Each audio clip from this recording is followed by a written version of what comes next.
Hello,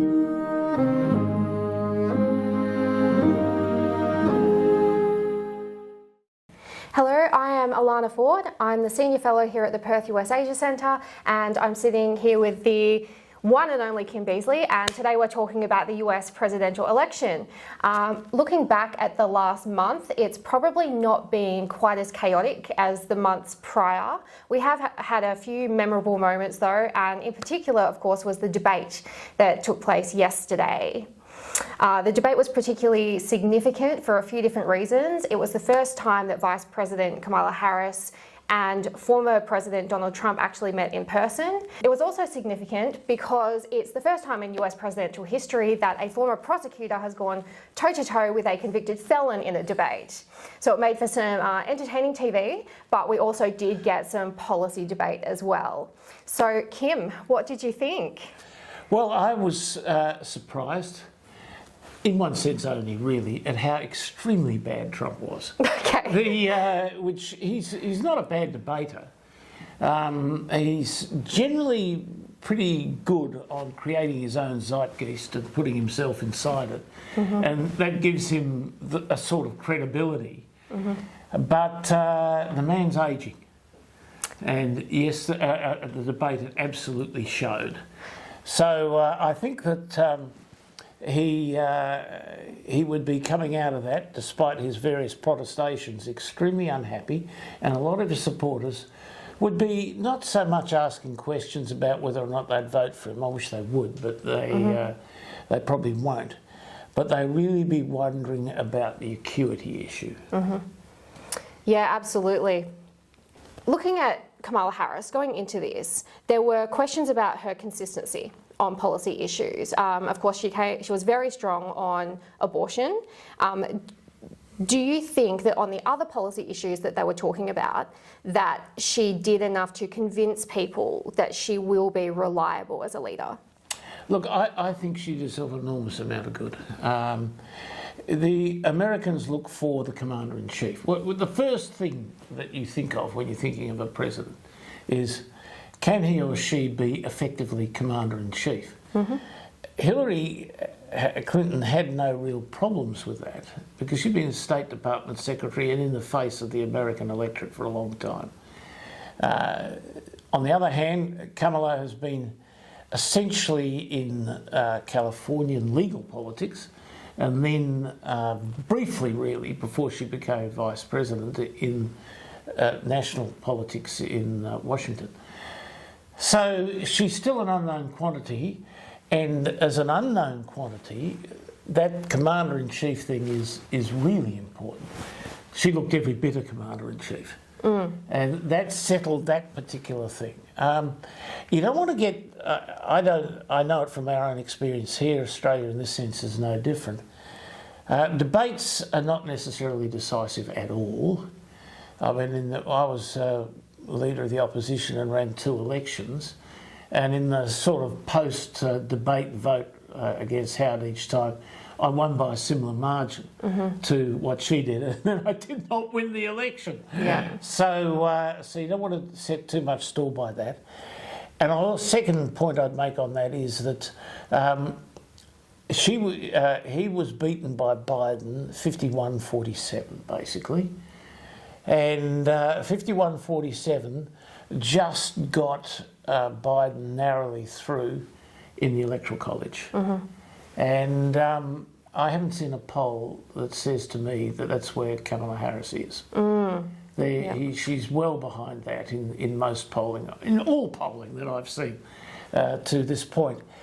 But it's she had a good start, and this is a good way station. It's seen her credibility enhanced enormously, and she actually, people say she does put out policy, and she's putting out policy and arguing for it as solidly as you could, given you've got 20 or 30 seconds to do it in. Yeah, and I think the other really important point about that is that you can't take huge controversial ideas to Congress at the moment because they're still deadlocked, and they probably will still be deadlocked after the election. So having these kind of bite-sized policies of real practical things that are less controversial, I feel like that's really important at this point. Yes. Look, I think that's absolutely right. And I do think that if she has got the heft to carry this through and win, even if narrowly, probably down the ticket the Democrats have won. And that will give the Democrats back the House. They're not far off it, and they've got lots of seats that they're contesting that are vulnerable. Yes. So I think in many ways fears for those seats, fears for the overall Democrat position down the ticket was one of the factors in Biden stepping aside. And so you could get a very, very close result that nevertheless saw the Democrats take the House of Representatives. And if Trump does win that very, very close result, pray for the Democrats in the House of Representatives that they get control of that, because what Trump intends is sort of a scatty malevolence which he'll impose upon the American people and their political system. He won't be as systematic as Project 2025 because he is not systematic. And he will never read Project 2025 because he doesn't read. When it comes to, that's what all the briefers of him say about him. It's very hard to get information. He remembers what he's told, but he doesn't remember anything on papers in front of him. So, so that is that's a terrible outcome, but it will certainly need to be checked if that's the case, and the House could check it. And of course, there's the battleground states. Yes. Which, you know, will be the sort of determining factor. I think the last I saw, in 5 out of the 7 battleground states, Harris was leading by a fraction. Her first stop is North Carolina after the debate, which is one of the big key battleground states. How do you think? Do you have a sense of how they're going to fall? Well, at the moment, you've got the polls. Yeah. What the polls say, a little bit they'll fall Harris's way and a little bit they'll fall Trump's. Harris doesn't need every state of those battleground states that Biden carried, but she does need the most of the votes from them. Yes. I think that I think she's pushing at the edge there. One thing you can be absolutely certain of, most of those battleground states have Republican legislatures. And under the American constitutional arrangements, they don't have in the US, like we have here, a national electoral set of rules and an electoral body. That doesn't happen. It's state by state. And it is quite possible for the state legislatures to take the vote back from the Electoral College and simply vote themselves. And there's that possibility. And then there is the fact that they're basically setting themselves up to harass voters. So that voters are going to have trouble voting in those states. Yes. I used to, when I was in the US, I always used to refer to them as a proto-democracy. They used to, what do you mean by a proto-democracy? So, well, we are a democracy in Australia. You're a proto-democracy. And that means you've got democratic aspects, but you're not a democracy overall. And that's insulting. Well, but, there are look some. at the Constitution. So there are some statistics. So if you look at the Economic Intelligence Unit's Democracy Report and Freedom House, the US has actually been steadily declining over the past sort of 10 to 20 years in how they're actually ranking as a democracy globally.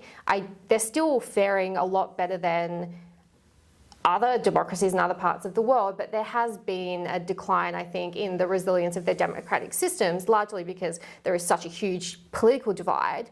But we have to make sure that their institutions stay strong and resilient so that they can fare whatever might happen, particularly as we look forward. Let's say Trump wins. A peaceful transition of power is so important to public trust. And so, you know, I think it's right to call out that their democracy could potentially be at stake in the future, depending on how people are brought back together. I think the other thing that really stood out for me in the debate was body language. It was so interesting as the debate went on. Donald Trump was getting visibly angrier and more frustrated as the moderators were fact-checking him, and as Kamala Harris was giving him a bit of a needling on some of the things that he's insecure about, like his crowd sizes, which I wish was an innuendo, but it's not. He's genuinely insecure about his crowd sizes. Meanwhile, we had Kamala Harris, who was becoming more animated. She was gaining some confidence, particularly when she got to put her sort of like former prosecutor hat on and was going after his character. I think she really started to stand out, and I think she really did give us a bit of a masterclass in body language, how she was using that split screen and how she was almost like holding back a laugh at different points. I think she actually did laugh at one point. So that was really interesting to me as well. Look, it really got under her skin. Oh, yeah. I mean, here's this black woman just ripping him to pieces. It's just and finding him amusing. It was he would find that unusually he was being condescended upon, and which is not his normal frame, by a slight woman half his size, who was not in any shape or form intimidated by him. No. And in fact, she doesn't know the bloke, but of course she's seen the footage and all the rest of it. But you could see her, I think, getting to a point where I am actually dealing with a marshmallow. I this big puffy thing, which is mouthing away, and really, I am not actually meeting my match. Yeah. There were some great meme-worthy moments and some great one-liners. I think on both sides. I mean, great one-liners for different reasons. I think like he came up with some very curious statements, which we were kind of expecting, because it wouldn't be a debate with Donald Trump if we didn't get some curious one-liners. About Harris wanting to do transgender operations on illegal aliens in prison was a particularly interesting one. Immigrants eating people's pets was another interesting one. Some of my favourite lines from Harris were how, Putin would eat Trump for breakfast, that he is manipulated by flattery and favours, and it really bothered him. Well, yes, because most people, when they debate Trump or discuss with him or go at him pointedly, they feel those things because they are, from the point of view of any reasonable view of Trump, quite absolutely accurate. But nobody says things like that. They don't, when they're engaging a bloke like Trump, they'll sort of manipulate the verbiage so it comes out as a normal speak, and so you wouldn't say, well, Putin would eat you for breakfast. You'd say Putin would have it or be able to put you down or something like that. They wouldn't do it that graphically. But I actually got into a space where I'm not up against much here, so I can afford to be colloquial. And she was. That was very helpful for her. So she had to establish a presence in has to establish a presence in the American mind very fast. Yeah. Because they have no real picture of her. No, that's right. Now I think you'd have to say that they moved along the scale very substantially, watching that particular debate. And it may have only been viewed by 51 million members of the electorate, but it would have been, since then, in those sorts of grabs that you mentioned. All over social media. It would have been viewed many, many times more. And I think you'd have to say that most of the people who will cast a vote will have seen some facet of the debate in a way that's not flattering to Trump. And of course, the other thing that's happened in the past 24 hours is Taylor Swift has come out and endorsed Kamala Harris, which she definitely needed to do that. I think particularly after the Trump side put out AI-generated material that suggested Taylor Swift was supporting Trump. So it's great that Taylor Swift has gone on the record to correct that. But it did get under Trump's skin because, of course, he's come out and commented about it. Yes. So it did make him feel, I think, probably embarrassed. Yeah. Look, I think I have no... I'm only fingertip touch in contact with popular culture. I'm too old. And, Nonsense. I am, No. And I must say that... I'm not a Swiftie, but I'm not a Swiftie, if you get what I mean. Yeah, don't like to shake it off. I haven't actually got to... I did not... Please cut that out. I did not develop, or have not developed since the 1960s. So I'm into rock and roll. I'm into early Rolling Stones. I'm into early Beatles. I'm into Elvis Presley. I'm a child of the 60s and I've never grown up. So the Swifties are a foreign culture to me. But they're not a foreign culture to the bulk of the population. And they're incredibly powerful. They're incredibly influential. Absolutely. So, there's 243 million attached to her. And that's a majority of the American electorate, I would suspect. And this is, they were very foolish, the Republicans, to try and tease her up. She knows that the people who sign on to her, she starts as country music. And country music, people who are into country music in the US are not invariably Republicans, but largely Republicans. So she has a base, and this gives her endorsement even more importance.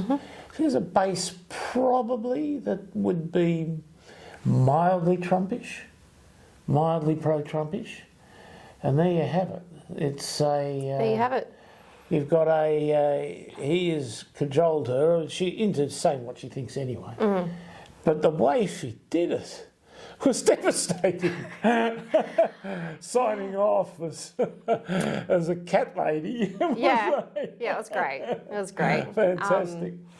I guess the other question is, a lot of people before the debate will have already made up their minds about who they're voting for. And so this debate really was for people who are either disengaged from it entirely, in which they're probably learning about what happened in the debate through things like social media, or it's for people, the few people who haven't made up their minds. Do you think this debate was enough to sway people or to make a difference in the polls? I think this debate will ensure a high Democrat turnout.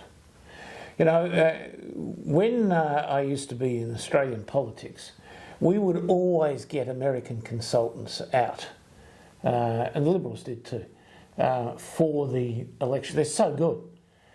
But you'd have to spend a week re-educating them, because you'd have to point out to them, you could do it simply when they come, is the people to whom we are appealing and who may shift this election are the people who in the United States won't vote.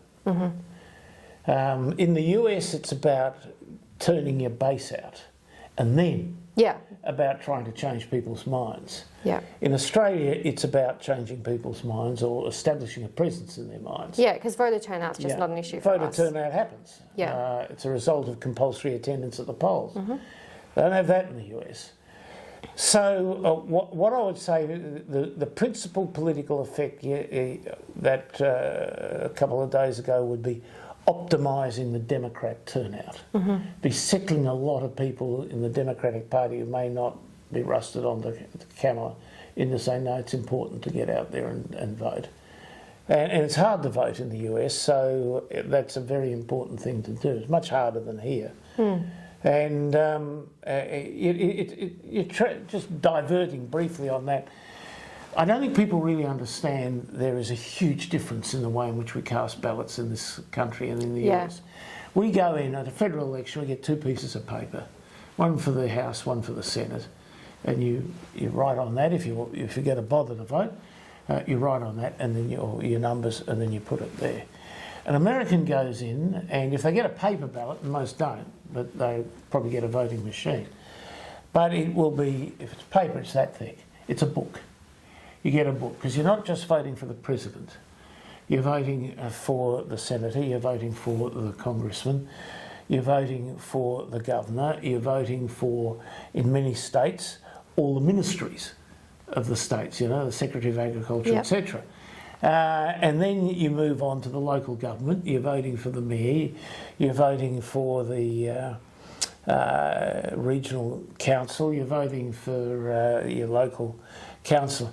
It's just sometimes they do actually, I don't think this is so anymore, but it used to be the case, they're voting for dog catchers. Yeah. So they could feed the migrants. There's a real issue with voter fatigue though. The voter fatigue is more psychological about a sense of whether or not it's worth voting. It's a... election fatigue. Election fatigue, yeah. I think... and also because there's a sort of feeling that everybody wants to fool you. And so there's a sort of disrespect or a feeling that you're being disrespected. So that all makes it hard to get people to the polls. And then there is the number of voting booths, voting locations. I mean, when in a seat like Brand, we had about 120,000 people on the roll, and we'd have over 40 voting places. In a congressional district in the US, there'd be about 750,000 on the roll, and they would have certainly no more than that, those 40 odd. So the queues are enormous, just enormous, and it's. In the north anyway, by November, it's pretty darn cold. And it's a weekday, which is just really inconvenient. People Absolutely. can't take time off work. Yeah, it's a 19th century thing. That's when the farmers took their product to market in the US on a Tuesday. Yep. So they turn up on a Tuesday to vote. It's a disaster. That's what I mean, it's a proto-democracy. If they were sensible, they'd vote it over the weekend, but then people would vote. And the Republicans on the whole don't want people to vote. Yep. And so looking forward to the next month, the campaign continues. They'll keep campaigning, I expect, mostly in the battleground states, the swing states. And then we have the vice president candidates going head to head in their debate on October 1st. Yep. So that's what's coming up. Any thoughts on what we can expect from the vice president debate? Nothing as delightful as this. No. I think it's going to be, you're actually going to see the elite in the form of Vance up against the common man in the form of Tim Walz. And you'd have to say that it's slightly to the advantage of Van, that he's, if you like, in the opposition. And he is an articulate guy, not a very empathetic guy, but he's an articulate guy. And Tim is pretty articulate too, but it will be that sort of policy-oriented nature of debating at that level. Well, you wouldn't have said that from this one, but normally it is. It's got to work in his favour because that's his background. But on the other hand, Tim Walz is proving himself a pretty good populist. So we'll see how that pans out. It's all about the vibes. I think in a sense what Tim Walz has to do is to keep away from Vance. You've got a lot of good argument that you can make in the policy area. This is where you can actually defend Biden's record because it will be much more cerebral, and hopefully that Tim will appear well in those circumstances. I don't think JD Vance would leave preparation to chance. No. unlike Trump, Vance does read pieces of paper, and he will prepare. He's no fool, and No, he can't use the same playbook. no, he can't. But Vance also won't play Trump. No. He won't say buffoonish things. No. He may say unempathetic things, and you'll have to watch for those like a hawk if you're in Walz's position. But I don't think it's having any effect at all, really. The Vice President's debate's not worth all that much. It's a chance for Walz to, put a little bit of a thumb on the scales, but and vice versa. But it'll only be a little bit of a thumb. Yeah. A good chance for us to get to know them beyond what we've just learnt from news headlines, I think. Well, Vance is Trump's anointed successor, so from that point of view, it's definitely worth a watch. Great. Well, that's it for this month's election chat. It was great to be here with you, Kim. Thank you. Oh, thank you. It's been good. Yeah. Alana, it's been great.